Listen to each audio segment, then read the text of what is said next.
Ancient biblical prophecy is often read as abstract poetry, but if we examine the text with geographic precision, it reveals a literal blueprint for the global gathering of Israel.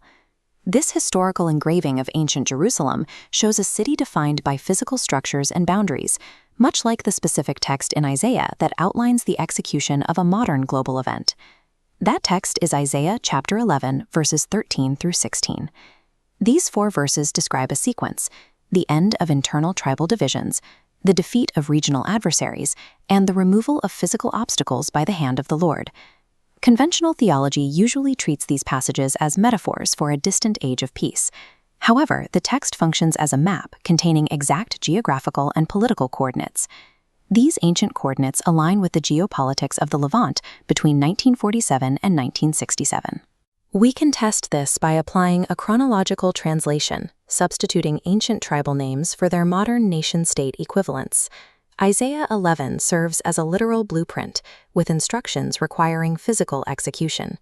The deduction begins with Isaiah chapter 11, verse 13. The verse states, "The envy also of Ephraim shall depart, and the adversaries of Judah shall be cut off. Ephraim shall not envy Judah, and Judah shall not vex Ephraim."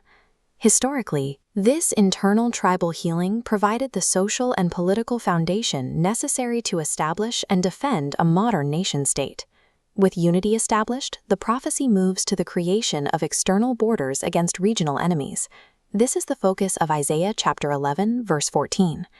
"But they shall fly upon the shoulders of the Philistines toward the west. They shall spoil them of the east together. They shall lay their hand upon Edom and Moab, and the children of Ammon shall obey them." Ancient Philistia occupied the Mediterranean coast, Israel's western border. Flying upon their shoulders toward the west describes the massive 1947 momentum as Western powers, led by the U.S., pushed for the creation of a Jewish state via the Coastal Gateway.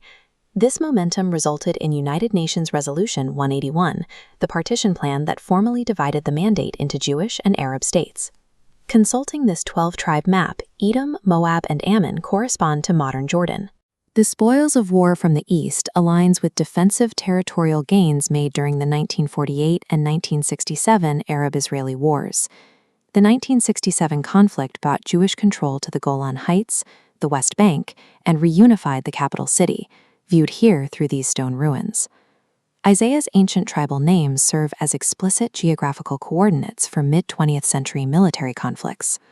The prophecy also requires the removal of massive physical and ecological barriers separating the people from the land.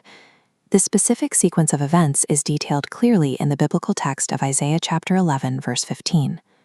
The verse predicts the destruction of the tongue of the Egyptian sea and the smiting of the river into 7 streams so people can cross on dry ground. This aerial view identifies the tongue of the Egyptian sea as the Gulf of Suez. The river and 7 streams represent the Nile Delta. The political and physical neutralization of these specific Egyptian waterways removed the final obstacles for those returning to Israel from across the region. We reach the final line of the sequence in Isaiah chapter 11, verse 16. "And there shall be an highway for the remnant of his people from Assyria, like as it was to Israel in the day that he came up out of the land of Egypt." This highway represents the open logistical and diplomatic pathways that now exist for the gathering of the Jewish diaspora from every part of the world. With internal unity achieved and external barriers dismantled, the route mapped by Isaiah is now clear. To understand how this sequence began, we must look a century before the 1947 UN partition. On October 24, 1841, this hillside on the Mount of Olives was the site where Elder Orson Hyde delivered a formal dedicatory prayer for Israel. Hyde petitioned for the land to be consecrated for the gathering and specifically asked for the barrenness and sterility of the soil to be removed. This prayer established a specific set of petitions that preceded the geopolitical shifts of the 20th century. Hyde specifically asked for the kings and the powers of the earth to look with a friendly eye toward Jerusalem, a request that mirrors the eventual support from the UN and the United States.